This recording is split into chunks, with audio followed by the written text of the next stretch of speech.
Hey everyone, welcome to Two Car Pros. My name is Ryan, and today I'm going to show you exactly how I would diagnose brake lights not working. What I mean by brake lights not working is all the brake lights on the back of the car are not working. It is extremely unlikely that all three brake lights have gone out at the exact same time. So I'm going to walk through the exact diagnostic steps that I would take in order to figure this mystery out. So with all that out of the way, let's get into it. So before we get started, let's verify that we have a problem. I'm going to have a helper press on the brake pedal.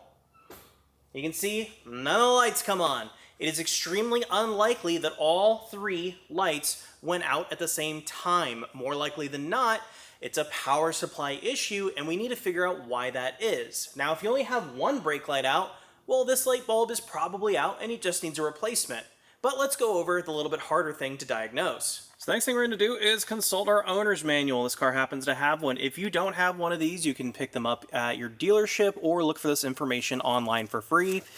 And we're going to flip to the fuses and we're going to find something that says stop or brake lights or something like that. And we're going to note it says 14. That's its location in the fuse box. And there's a little diagram for us. That'll kind of give us a breakdown on where that fuse is. There's 14, so we need to go check on that fuse. Now, this fuse panel can live pretty much anywhere. Oftentimes, they're underneath the hood or in the driver's footwell. I've even seen them in the passenger footwell, so you just need to find out where this fuse panel is. There's often two of them in modern cars, up to 3 or 4. So we're going to come down into the driver's footwell. Hopefully yours isn't this difficult to get to. I did have to remove a couple of things. And there is our fuse panel, and the fuse we're going to be paying attention to is right here, according to our manual. So let's see if that has power going to both sides. So we need to test the fuse, and there's 2 ways to do that. You can take the fuse out and look at it, but sometimes it's difficult to see. What I like to do is just probe it and make sure that the fuse is actually getting power. So that's good. We know it's getting power. Let's try the other side. Oh, the other side does not have power, so this fuse is most likely not good. There's your problem. Replace that fuse and see if your brake lights come on. The other scenario is that one side of the fuse has power and the other side of the fuse has power. That means that power is getting interrupted between the fuse and the brake light assembly, so we need to figure that out. Underneath the dash is your brake light switch. That's what this is. So when you press on the brake pedal, that plunger plunges out and completes the circuit, sending power to your brake lights. Now, if this switch isn't working, it's never going to send the power. Or if it's not getting power, there's a short between the fuse and the switch, it's never going to work either. So we can test for that. What we're going to do is just unplug it. Usually it's just a little clip. And then you need to look up your switch's wiring diagram, which you can do for free on twocarpros.com. Give you that wiring diagram. On ours, for whatever reason, Toyota in their infinite wisdom decided to make black power, so we need to probe that. So when we probe the black, you can see it does have power, so power is getting to the switch. Now we need to test if the switch is sending the power. So let's go ahead and plug our switch back in. So now what I'm going to do is use my power probe to show you, you can also do this with a test light, if the brake light switch is sending power to our brake lights. We're going to poke through the insulation on that blue wire. It's a little tricky to do. Don't injure yourself. It won't hurt the wire. You're okay. And then I'm going to push the brake pedal. So it is sending power to the back. Now, if it didn't send power right now, you know your switch is the problem and you have a good solution. Just replace the brake light switch. So I have the wiring diagram for our brake lights that we just probed. We have our 10 amp fuse feeding that black wire to our switch. Comes out of the switch, blue wire to the brake lights. Those are the 2 wires we just probed with our test light and power probe. So if your switch is no good, you replace it, you're good to go. But what if it's feeding power out from the blue wire? Well, let's follow it. And again, if you need one of these diagrams, you can go to twocarpros.com where you can get it for absolutely free. And then coming down, and then it actually goes onto this piece of paper. So this blue wire continuing, going up into this big connector. So this is just distributing power to another spot. It comes out this blue wire and goes into this relay. Not all cars have a brake light relay, but some do. So let's check that out. So for instructional purposes, let's say it's this relay. Now on this particular car, if you have this car, it's actually underneath the dash. Typically, they are underneath the dash. Sometimes they're under the hood. So let's just go ahead and say this is our relay in question. Now what we can do is remove that relay, just pull straight out. And these are very inexpensive relays. They're everywhere. So this is a 4-pin relay. So we need to grab our tester and put it in. Slide that over to 4-pin and test it. So look at that, flashing green. So we know this relay is good.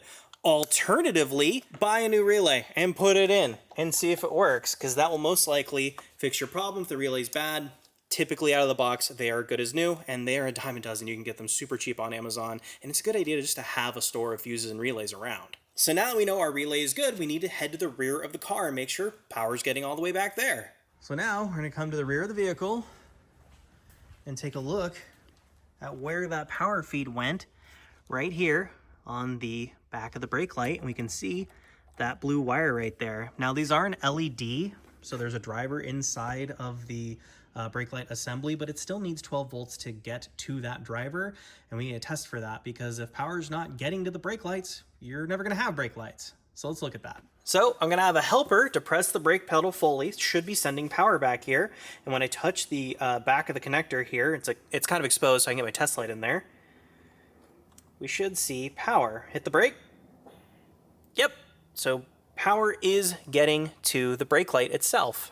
So what do you do if you don't have power? If you do not have power right here with the brake pedal depressed, that means there's a break in the power, and you need to go fix that wire that's running from the switch or the relay to this point. Alternatively, you could just run a wire, whatever's easiest for you. But what happens when you're in this scenario? There is power getting to the brake light. Well, there's one more thing to check, so let's take a look at it. So back to our wiring diagram. Here is our actual tail light on the wiring diagram. We can see the brake light circuit and the tail light circuit, and what we're interested in, which is our power, which we have probed and verified that power is getting to the tail light. So what gives? Well, the only thing left is that ground, and we need to look up its color, white/black. And again, you can find this information on twocarpros.com for absolutely free. So we need to make sure that this ground connection is good, because if this is not grounding, we'll be able to probe it, and it'll probe power. It shouldn't ever do that. If it's grounding, it will never light up, but if it's not grounding, it will light up with our test light. So let's go check it out. Okay, so back at our pigtail, I have my test light hooked up to ground, like I have this whole time, and then I'm going to find my white and black wire, which is right there. I'm gonna put the test probe on there, and I'm gonna have my helper hit the brake, and look at that, the light lights up. So I know the ground for this circuit is no good. Let's check out where that ground should be. So back on our diagram, we can check out, look, it's telling me where the ground should be attaching to the car, because it uses the car as the return for the battery, grounding the entire car. It's how all automotive systems work. So let's check out left C-pillar. Let's go take that apart and try to find where that is bolting down. It'll be the same color, the white and the black. So just look for a white and black wire that is grounding down to the body somewhere. So right here on the C-pillar, well, it's pretty obvious what's happened. There is a break in the ground right there. So that break is our problem. We need to repair that ground. It is the last stop on our troubleshooting guide here. Now, some cars have multiple ground locations for multiple different lights, so you need to check those too. But I have a funny feeling if I replace that ground or mend it, the brake lights are going to come back on. So now you can see I have properly fixed this break in the wire by soldering and putting some heat shrink on. Now let's see if our brake lights work. Okay, moment of truth. Hit the brakes. Yay, they work. And there you go. That is how to troubleshoot your brake lights. There is no other solutions. I went through them all. Let me know what worked for you down below in the comment section. So that is how I would diagnose a rear brake light problem with all three brake lights not functioning. If you've walked through all of these steps and you still have your brake lights not functioning, then you might be in the extremely rare category of all three brake lights going out at the same time.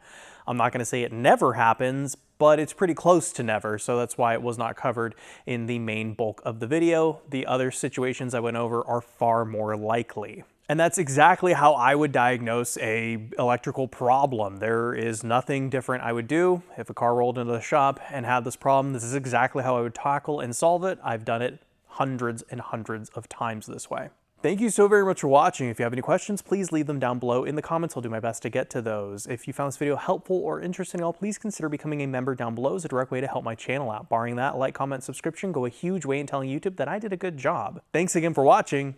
I'll see you next time.